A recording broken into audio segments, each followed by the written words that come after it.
Hello guys, तो कैसे हैं आप सब लोग। तो गाइस अपना जो चैप्टर चल रहा था accounting for retirement and death of a partner, तो उसका अपन ने थ्योरेटिकल फ्रेमवर्क कंप्लीट कर लिया था और आज अपन इस लेक्चर में स्टार्ट करने वाले हैं इसका प्रैक्टिकल फ्रेमवर्क, जिसमें कि आपको सारे टॉपिक जो अपन ने थ्योरेटिकल फ्रेमवर्क में समझाए थे वो एक एक करके आपको प्रैक्टिकली अपन को समझ में आएंगे। ठीक है, तो अपन एक इलस्ट्रेशन करेंगे और आपको ये अच्छे से चैप्टर इजीली वे में क्लियर हो जाएगा। तो गाइस जैसे कि अपन ले रहे हैं इलस्ट्रेशन नंबर फर्स्ट, जिसमें लिखा हुआ है एक्स वाई एंड जेड तीन पार्टनर है, यानी एक एक्स पार्टनर है, एक वाई पार्टनर है और एक जेड पार्टनर है। और गाइस इनका जो रेशियो दे रखा है वो दे रखा है 1/2, 1/3 और 1/6। ठीक है, ये इनका रेशियो दे रखा है, इसको अपन ऑलरेडी सॉल्व कर लेते पहले से। तो 6 एलसीएम लिया, 2 3 3 बन जा 3, 3 2 जा 2 बन जा 2 और 6 बन जा 6 बन जा 1, यानी कि हो गया 3:2:1, यानी x y एंड z का जो रेशियो रहेगा वो 3:2:1 रहेगा। The balance sheet of the firm on 31st December 2016 stood as follow, यानी 31st December 2016 को की बैलेंस शीट दे रखी है।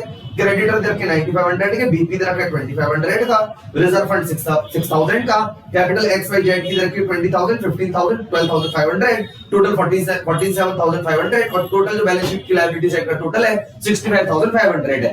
तो अपन एसेट साइड बात करते हैं। कैश एट बैंक दे रखा 1250, डेटर 8000 में से 250 का पीवीडी लेस कराने के बाद 7750 दे रखा है। स्टॉक दे रखा है अपने को 12500, मोटर वैन दे रखा 4000, मशीनरी दे रखी 17500 और बिल्डिंग दे रखी है 22500 और बैलेंस शीट का सेट का टोटल है 65500। अब गाइस उन्होंने बोला है कि वाई रिटायर हो गया from the firm on the above date subject the following condition, यानी कि कौन रिटायर हो रहा है गाइस, वाई। अब रह कौन जाएगा, एक्स और वाई रह, एक्स और जेड रह जाएंगे, X and Z, Y retire हो रहा है। अब क्या क्या कंडीशन से, पहला दे रखा है goodwill of the firm be valued at 9000 and is not to be show in the books of the firm, यानी नो गुडविल को वैल्यूड किया 9000 को, यानी जब वाई रिटायर हो रहा है तो उस टाइम पे गुडविल का वैल्यूएशन किया गया फर्म का 9000 और इन्होंने बोला है कि उसको बुक में शो नहीं करना है। लेकिन वाई जा रहा है तो गुडविल का पैसा तो वाई को दिया जाएगा। कौन देगा, दोनों पार्टनर देंगे। कौन से रेशियो में, गेनिंग रेशियो में देंगे। तो अपन इसका एडजस्टमेंट आपको पार्टनर्स कैपिटल अकाउंट में समझेंगे, बहुत इजी वे में ये आपको समझ में आएगा। Machinery would be depreciated by 10% and motorman 15%। इन्होंने बोला कि मशीनरी को डेप्रिशिएट किया गया 10%। डेप्रिशिएट मतलब होता है कम करना, एप्रिशिएट मतलब होता है इंक्रीज करना यानी बढ़ाना। ठीक है, तो machinery would be depreciated by 10% and motor van by 15%। मतलब इन्होंने बोला है कि जो मशीनरी है उसको 10% से कम करेंगे और मोटर वैन को 15% से कम करेंगे। Stock would be appreciated by 20%। Stock को एप्रिशिएट करना मतलब बढ़ाना, इंक्रीज करना, और बिल्डिंग को 10% से इंक्रीज करना है। उसके बाद इसमें लिखा हुआ था provision for doubtful debt would be increase by 975। इन्होंने बोला जो पीवीडी है वो 975 था, यानी 975 रुपए तक इंक्रीज करना है। ऑलरेडी 250 का बना हुआ है, 975 तक इंक्रीज करना है। उसको अपन माइनस करके जो भी रिमेनिंग रह जाएगा उसको अपन लिखेंगे रिवैल्यूएशन अकाउंट में। ठीक है, उसके बाद नेक्स्ट दे रखा है liability for workman compensation to the extent of ₹825। Workman compensation liability create हो गई है 825 की। ठीक है, और 825 की जो लायबिलिटी क्रिएट हुई है, ऊपर इसका कोई भी फंड अपन को नहीं दे रखा है। और जब कोई फंड नहीं दे रखा तो पूरा का पूरा जो 825 जो अमाउंट है वो अपना कौन से अकाउंट में जाएगा, इस रिवैल्यूएशन अकाउंट में जाएगा। ठीक है, उसके बाद अपन बात कर लेते हैं कि it was agreed that X and Z would share profit in future in the ratio 3:2, यानी इन्होंने दे रखा है X का और Z का जो फ्यूचर रेशियो दे रखा है वो गाइस कितना दे रखा है, 3:2 दे रखा है। यानी कि अपन बोल सकते हैं ये तो कौन सा रेशियो हो गया, न्यू रेशियो हो गया। ठीक है, उसके बाद अपन आगे चलते हैं। इसमें लिखा हुआ है you are required to prepare the revaluation account, capital account of partner and balance sheet of the firm after the retirement of Y, यानी अपन को रिवैल्यूएशन अकाउंट क्रिएट करना है, पार्टनर्स कैपिटल अकाउंट क्रिएट करना है और बैलेंस शीट बनानी है कब, जब वाई रिटायर हो जाएगा उसके बाद की बैलेंस शीट बनानी है। तो अपन इस वाले क्वेश्चन को करेंगे। ठीक है, आई होप कि ये बात आपको अच्छे समझ में आई, इसका जो ओवरव्यू है आपको अच्छे से समझ में आया होगा। तो गाइस अपन स्टार्ट कर रहे हैं सबसे पहले रिवैल्यूएशन अकाउंट। तो इसका सबसे पहले अपन रिवैल्यूएशन अकाउंट स्टार्ट करेंगे। जैसे कि अपन ने लास्ट चैप्टर में एडमिशन वाले चैप्टर में जो समझाया था रिवैल्यूएशन अकाउंट, सेम इसमें बनेगा रिवैल्यूएशन अकाउंट। फॉर्मेट सेम है, particular amount particular amount, particular amount then particular amount. ठीक है, सेम फॉर्मेट बनेगा। आपको बस एक चीज याद रखनी है कि प्रॉफिट के केस में रिवैल्यूएशन सीआर होगा और लॉस के केस में रिवैल्यूएशन डीआर होगा। Particular amount particular amount. ठीक है, इस अमाउंट को अपन लिख सकते हैं रुपीस में। ठीक है, यह है रिवैल्यूएशन अकाउंट, रिवैल्यूएशन अकाउंट। ठीक है, अब सबसे पहले स्टार्ट करेंगे तो पॉइंट नंबर गुडविल का भी तो छोड़ देंगे, वो तो कैपिटल अकाउंट होगा। पहले बी पॉइंट स्टार्ट करेंगे, machinery would be depreciated by 10%। By मतलब से, यानी कि अपन मशीनरी को डेप्रिशिएट करना है 70,500 की दे रखी है, 10% अगर उसका डेप्रिशिएट करेंगे तो 1750 आएगा। तो रिवैल्यूएशन यानी लॉस है क्योंकि असेट डिक्रीज हो रही है, तो रिवैल्यूएशन डीआर हो, revaluation account DR to machinery account, machinery ठीक है, कितना 1750 रुपए, 10% होता है 17,500 का।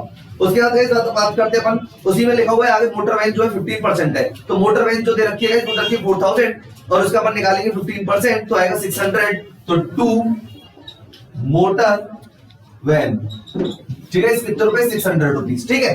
उसके नेक्स्ट चलते हैं, इन्होंने कहा stock would be appreciated by 20%, stock को 20% से बढ़ाना है, तो स्टॉक जो दे रखा है 12,500 का है, उसका 20% निकालेंगे तो आएगा 2500, तो यहाँ पे अपन लिखेंगे बाय स्टॉक, क्योंकि प्रॉफिट के केस में रिवैल्यूएशन सीआर होता है, एंट्री पोस्ट होगी stock account DR to revaluation, तो बाय स्टॉक कितना है 2500।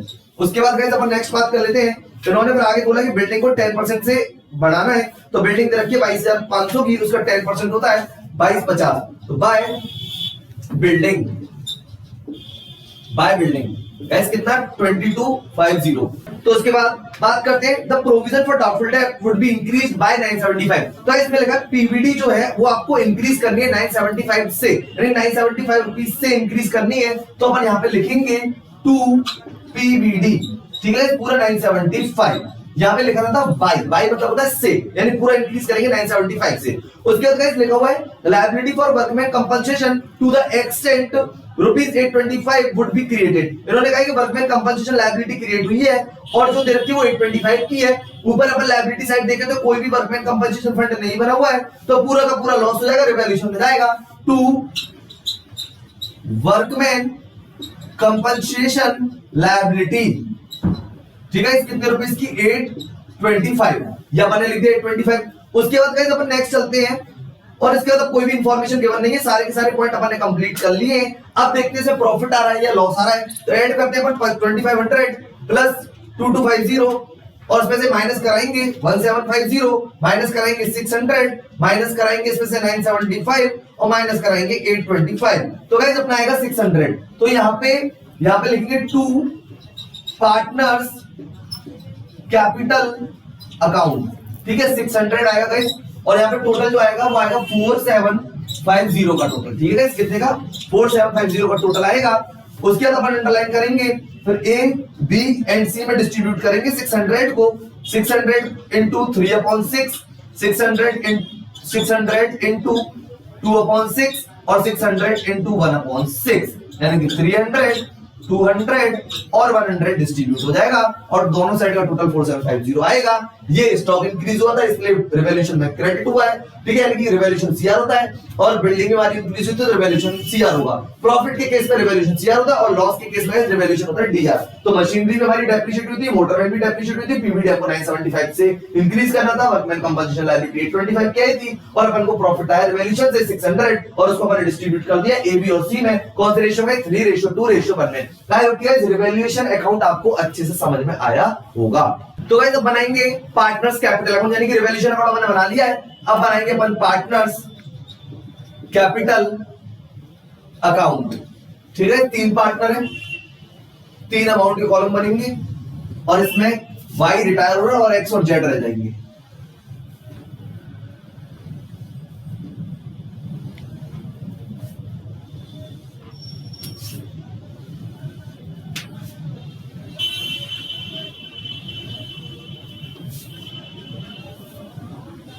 अपन लिखेंगे पर्टिकुलर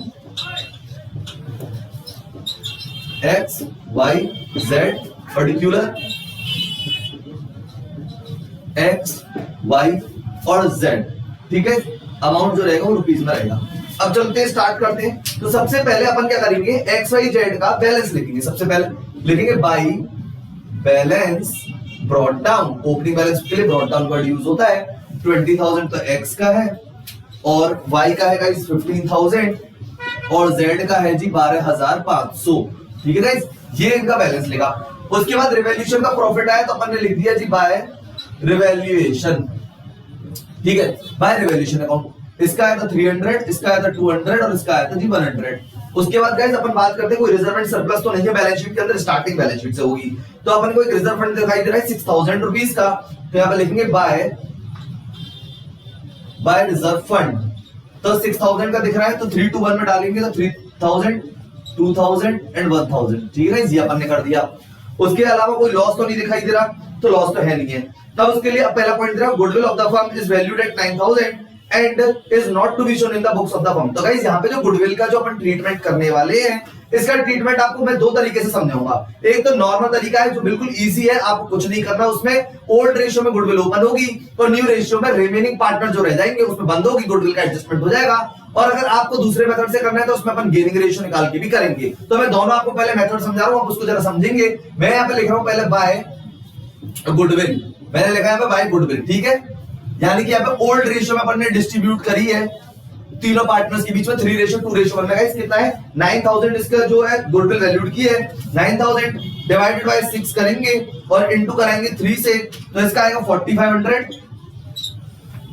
इसका आएगा 3000 और इसका आएगा गाइस 1500, ठीक है। ये एक्स वाई जेड में ओल्ड रेशियो में डिस्ट्रीब्यूट कर लिया और इसको बंद करेंगे टू गुडविल और यहां लिख देंगे न्यू रेशियो। अब न्यू रेशियो मतलब रिमेनिंग पार्टनर जो रह गए, ठीक है, कौन कौन एक्स रह गया और जेड रह गया, और उनका जो रेशियो दे रखा था वो गाइस कितना दे रखा था 3:2। तो 9000 को डिवाइड करेंगे 5 का और मल्टीप्लाई करेंगे 3 से, तो इसका आएगा 5400 और इसका आएगा 3600। ये अपन को बंद करनी है, ऑटोमेटिकली गुडविल का एडजस्टमेंट हो गया। ये ओल्ड रेशियो में अपन ने ओपन कर दी और ये न्यू रेशियो में बंद कर दी। और नॉर्मली इसका दूसरा मेथड भी अपन बताएंगे, जो लोग नॉर्मल जो टीचर्स होते हैं वो कराते हैं, जैसे कि इसमें गेनिंग रेशियो निकाला जाएगा और फिर गेनिंग रेशियो से भी अपन कराएंगे। तो दोनों मेथड आपको अच्छे समझ में आ रहे हैं। ये एक इजी मेथड है। अपन ने गुडविल को क्या करा, ओल्ड रेशियो में तो ओपन कर दिया है ऑल पार्टनर्स में और न्यू रेशियो में बंद कर दिया रिमेनिंग पार्टनर्स में एक्स, ऑटोमेटिकली गुडविल का एडजस्टमेंट हो गया। अब उसके बाद गाइस अपन बात कर लेते हैं कि और भी कोई चीज दे रखी है क्या इसके अंदर। अब देखते हैं, कोई भी रिजर्व नहीं दे रखा, अपन ने रिजर्व दे रखा था वो अपन ने डिस्ट्रीब्यूट कर लिया, गुडविल का एडजस्टमेंट कर लिया। कोई लॉस दे रखा था वो भी अपन ने, कोई लॉस इसमें दे नहीं रखा था उसका एडजस्टमेंट अपन ने किया नहीं है, और रिजर्व फंड का कर लिया और रिवैल्यूएशन का जो प्रॉफिट था वो अपन ने डिस्ट्रीब्यूट कर लिया है। अब उसके बाद देखते हैं जो बाई जा रहा है। अब बाई के लिए कहीं पे भी इंफॉर्मेशन नहीं दे रखी है कि वाई को पेमेंट करना है, कहीं पे भी कोई इंफॉर्मेशन नहीं दे रखी वाई के लिए। तो अपन क्या करते हैं, जब तक क्वेश्चन में कोई भी इंफॉर्मेशन गिवन नहीं होती है तो जो पार्टनर जा रहा होता है, रिटायर हो रहा होता है, उसके पैसे को लोन अकाउंट में ट्रांसफर करते हैं जब तक कि क्वेश्चन में कोई भी इंफॉर्मेशन गिवन नहीं होगी, ठीक है। तो अपन सबसे पहले वाई का निकालते हैं, कितना लिखा हुआ है 15000 प्लस 200 प्लस 2000 प्लस 3000। तो गाइस इसका आ रहा है 15000 प्लस 200 प्लस 2000 प्लस 3000, इसका आ रहा है 20200, ठीक है। और यहाँ पे अपन लिखेंगे टू वाइज लोन अकाउंट, इसका जो कैपिटल का पैसा वो लोन अकाउंट में ट्रांसफर कर दिया है 20200 और दोनों साइड का टोटल लगा दी। जब तक क्वेश्चन में कोई भी इंफॉर्मेशन नहीं है तो इसका मतलब वाई जो रिटायरिंग पार्टनर है उसके अमाउंट का जो भी इसका फाइनल पेमेंट बनना है उसको लोन के अकाउंट में ट्रांसफर कर दिया जाता है। अब एक्स का देखते हैं, बैलेंस निकालेंगे 20000 प्लस 300 प्लस 3000 और प्लस 4500, तो ये आ रहा है 27800 और इसमें से माइनस कराएंगे 5400, तो ये आएगा गाइस 22400। एक बार और कर लेते हैं अपन, 20000 करा अपन ने प्लस 300 ऐड किया, 3000 ऐड किया, उसके बाद 4500 ऐड किया, इसका टोटल जो आ रहा है वो 27800 आ रहा है। उसमें से अपन माइनस करेंगे 5400, तो ये आएगा 22400, ठीक है। तो इसका बैलेंस निकाल लिया अपन ने। बैलेंस लिखेंगे टू बैलेंस कैरिड डाउन, कितना आएगा 22400, ठीक है। ये अपन ने लिख दिया पे बैलेंस इसका 27800 इसका टोटल आएगा। अब हम बात कर लेते हैं जेड की, 12500 प्लस करेंगे 100 प्लस करेंगे 1000 और प्लस करेंगे इसमें से 1500, तो इसका आएगा 15100, ठीक है गाइस। 15100 माइनस कराएंगे इसमें से 3600, तो बैलेंस आएगा 11500 और दोनों साइड का टोटल करेंगे 15100। तो गाइस ये था इसका बैलेंस, यानी कि इसमें और भी कोई इंफॉर्मेशन नहीं दे रखी थी तो अपन ने ये वाला काम कर दिया है, यानी इसका बैलेंस 11500 निकला, इसका 22400 निकला और भाई के लिए पेमेंट की कोई भी ऑप्शन नहीं दे रखा, तो इसका पूरा का पूरा जो अमाउंट है वो उसके लोन अकाउंट में ट्रांसफर कर दिया। अगर क्वेश्चन में कह रखा होता है कोई इसको पेमेंट करना है तो अपन पेमेंट करते, नहीं तो नहीं करना है, क्योंकि इस वाले क्वेश्चन में इंफॉर्मेशन नहीं है तो अपन ने लोन में ट्रांसफर कर दिया। अब देखो गाइस गुडविल का सीधा सीधा एडजस्टमेंट मैंने बताया था कि ओल्ड रेशियो में इसको ओपन कर दो, ओल्ड में ऑल पार्टनर्स में और न्यू रेशियो में रिमेनिंग पार्टनर्स में इसको बंद कर देते तो ऑलरेडी एडजस्टमेंट हो जाता है। तो एक तो ये अपना सिंपल एडजस्टमेंट है गुडविल का, आई होप कि ये समझ में आया होगा। एक अपन दूसरे तरीके से करते हैं, जरा उसको भी समझते हैं, वो मैं यहीं पे लिखूंगा, आप उसको समझना कि अपन सबसे पहले क्या निकालेंगे, गेन रेशियो निकालेंगे। क्या निकालेंगे गाइस, गेन रेशियो। क्योंकि जब कोई पार्टनर जाता है तो जो रिमेनिंग पार्टनर है उनका जो रेशियो बढ़ जाएगा, तो इसलिए गेन होता है। तो गेन रेशियो का जो फॉर्मूला है वो है guys new ratio minus old ratio. अब न्यू रेशियो ओल्ड रेशियो अपन करते पहले एक्स का और फिर करेंगे जेड का। तो एक्स का जो था 3/6 था, ओल्ड 3/5 है और इसका 2/5 है। ये क्वेश्चन में दे रखा है नीचे कि इनका फ्यूचर जो रेशियो रहेगा वो 3:2 रहेगा, तो 3/5 तो x का रहेगा और z का 2/5 रहेगा। अब ओल्ड रेशियो की बात करते हैं तो x का था 3/6 और y z का था 1/6। निकालते गेनिंग रेशियो, तो इसमें 6 5 30 एलसीएम आएगा, 5 6 6 3 18 और 6 5 5 3 15, तो 3/30 आ गया। उसके बाद इसकी बात कर लेते हैं, एलसीएम आएगा 30, 6 5 6 6 2 12 और 6 5 तो 5 बन गया 5, ठीक है। यानी कि 2/5 और 6 5 30, 5 6 और 6 2 12 और 6 5 तो 5 बन गया 5। तो 12 में से 5 जाएंगे तो गाइस कितना बचेगा, ये बचेगा वो 7/30, ठीक है। तो 7/30 तो 3/30 और 7/30 ये इनका गेनिंग रेशियो आ रहा है, 3/30 और 7/30। तो अब अपन करेंगे क्या, पहले अपन गुडविल निकालेंगे, वाइज गुडविल, ठीक है। क्या निकालेंगे, वाइज की गुडविल निकालेंगे। और वो कैसे निकालेंगे कि गुडविल जो थी 9000 थी फर्म की, उसमें जो वाई का जो हिस्सा है वो था अपन का 2/6, तो 2/6 निकालेंगे, देखते कितना आता है। तो 9000 इंटू 2/6 करेंगे तो इसमें आएगा आपका 3000, ठीक है, जो कि अपन ने यहाँ पे लिख भी दिया था 3000। अब इस 3000 को कौन कौन देगा, x देगा 3/30 और ये देगा 7/30। अगर अपन बात करें 3000 को डिस्ट्रीब्यूट करते हैं तो 3000 जो अपन का आया है उसको x और z देंगे कौन से रेशियो में, 3:7 में, ठीक है गाइस। तो अपन करेंगे डिवाइड 3 और 7 10, तो ये होगा 3000 into 900 तो देगा x और 2100 देगा z, तो 900 and 2100 देंगे। तो जब गुडविल x देगा 900 और z देगा 2100, तो गाइस एंट्री क्या पोस्ट होगी, जरा उसको देखते हैं। वर्किंग नोट है, आपको बनाना है, मैं एंट्री यहाँ पे कर रहा हूँ साइड में, आप देखिए एंट्री, ठीक है। अब कैपिटल कम होगी तो x कैपिटल अकाउंट दिया, z कैपिटल अकाउंट दिया, टू वाइज कैपिटल अकाउंट, ठीक है गाइस। ये देगा 900, ये देगा 2100 और y को जाएगी कितनी 3000। आई होप कि गाइस ये एंट्री आपको समझ में आई होगी, ये आपको एंट्री समझ में आई होगी। यानी x देगा 900, ये अपन ने पहले गेनिंग रेशियो निकाला, फिर अपन ने y की गुडविल निकाली 3000 गुडविल, x और z इसको देंगे 900 तो देगा x और z देगा इसको 2100, 3:7 का आया था और एंट्री पोस्ट कर ली, x capital account dr, z capital account dr, to Y's capital, ठीक है। तो गाइस अपन यहाँ पे अगर लिखना चाहेंगे तो किस तरीके से लिखेंगे, भाई अपन को पता है कि कैपिटल अकाउंट बना रहे हैं तो y की कैपिटल तो cr करनी है, लेकिन दोनों के नाम से होगी बाय, इसको मैं यही समझा रहा हूं, आप उसको जरा ढंग से समझेंगे। दोनों एडजस्टमेंट में से आप कोई भी एक एडजस्टमेंट कर सकते हैं, by x capital account and by z capital account, ठीक है।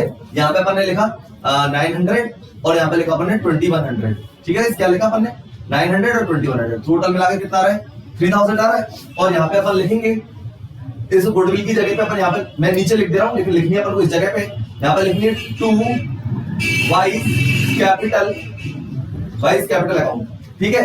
वाइज कैपिटल x में लिखेंगे अपन 300 और z में अपन लिखेंगे गाइस कितना 2100। तो ये अपन ने बना लिया, ये तो x कैपिटल के नाम से यानी y कैपिटल के नाम से जाएगा, ठीक है। x के में 300 और y के में 2100, ये अमाउंट गई है। तो अपन क्या करेंगे, फिर ये वाला पॉइंट हट जाएगा गुडविल का यहाँ से और एक ये वाला हट जाएगा और इसकी जगह पे एंट्री होगी by x capital account, by z capital account 900 और 2100 और यहाँ पे y कैपिटल 300 और 2100 अपन लिख देंगे। x ने 300 दी है और y ने 2100 दी है, इनकी कैपिटल dr हो गई है यहाँ पे। अब आप देख लीजिए दोनों से भी एक ही बात रहेगी। अब किस तरीके से अपन जैसे मान के चलते हैं x की बात कर लेते हैं, 20000 प्लस 300 और प्लस 3000, बस यहाँ तक अपन ने ऐड करा ये, ठीक है। कितना आएगा 23300 और इसमें से अपन ने लेस कराया है कितना गाइस,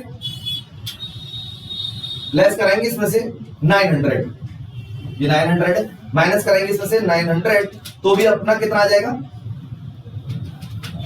माइनस कराएंगे इसमें से 9 तो अपना 22400 ही आएगा। और ऐसे अगर अपन इसको ऐड करें तो 15000 सॉरी 12,500 प्लस 100 प्लस 1,000 प्लस 1,500, या गया 1,500, यानी कि सिर्फ 1,500 ऐड नहीं करेंगे, सिर्फ इन तीनों अमाउंट को ऐड करेंगे हम, ठीक है। 12,500 प्लस 100 और प्लस 1,000, ये आएगा गाइस 13,600, और इसमें से अपन लेस कराएंगे कितना 2,100, ठीक है। कितना लेस कराएंगे 2,100, अपन को यहाँ पे लिखना है जेड के में 2,100 लेस कराएंगे, माइनस करेंगे 2,100, तो भी इसका आंसर कितना है 11,500 आएगा, यानी यही बैलेंस आएगा। अपन को करना क्या है कि अगर आपको सीधे मेथड से चलना है तो बाय गुडविल ओल्ड रेशियो में डिस्ट्रीब्यूट कर दो तीनों पार्टनर्स में, और रिमेनिंग पार्टनर जो रह जाएंगे उनके न्यू रेशियो में इसको बंद करेंगे, ऑटोमेटिकली एडजस्टमेंट हो जाएगा। अगर आप वो काम नहीं करना चाहते तो आप पहले गेन रेशियो निकालेंगे, 3:7 गेन रेशियो आया तो y की गुडविल निकाली, 9,000 में 2/6 इसका हिस्सा निकाला गुडविल का 3,000, और x देगा उसका 3 पार्ट और z देगा उसका 7 पार्ट, 900 और 2,100, तो x की कैपिटल कम होगी, z की कैपिटल कम होगी, एंट्री पोस्ट कर दी, x कैपिटल अकाउंट दिया, z कैपिटल अकाउंट दिया, 2x कैपिटल 900 2,100 3,000, तो अपन को क्या करना है यहाँ पे तो yx कैपिटल और yz कैपिटल लिखेंगे, 900 2,100 y के अकाउंट में, तो हो गया टोटल 3,000 जो अपन ने पहले लिख चुके थे। उसके बाद अपन यहाँ पे लिखेंगे 2y कैपिटल, x के में लिखेंगे 900 और z के में लिखेंगे 2,100, तो ये अपन का मेथड हो जाएगा ये वाला, ठीक है। तो यहाँ पे हो गया, अब माइनस कराएंगे तो बैलेंस निकल के आ जाएगा 22,400 और 11,500। आई होप कि गाइस ये बात आपको अच्छे से समझ में आई होगी, लेकिन इसका इजी वे यही है कि गुडविल को आप ओल्ड रेशियो में डिस्ट्रीब्यूट करो और न्यू रेशियो में रिमेनिंग पार्टनर में इसको क्लोज कर दो, सीधा सीधा इसका एडजस्टमेंट ऑटोमेटिकली हो जाएगा। आई होप गाइस ये पार्टनर्स कैपिटल अकाउंट आपको अच्छे से समझ में आया होगा। फिर भी अगर इसमें गुडविल के में थोड़ा सा कोई भी प्रॉब्लम है तो मैं इसका भी और भी रिलेक्सेशन कराऊंगा, तो आपको और भी अच्छे से और समझ में आएगा। एक बार अपन इस वाले मेथड से कर लेंगे और एक बार अपन इस वाले मेथड से करेंगे, ठीक है। I hope guys partners capital account आपको अच्छे से समझ में आ गया होगा। तो गाइस जैसे कि अपन ने रिवॉल्यूशन बना लिया, पार्टनर्स कैपिटल अकाउंट बना लिया है, अब अपन बनाने वाले हैं इसकी बैलेंस शीट,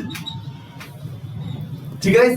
बैलेंस शीट देखेंगे अपन, इसका फॉर्मेट तो सेम रहता है, लायबिलिटीज अमाउंट, असेट्स अमाउंट,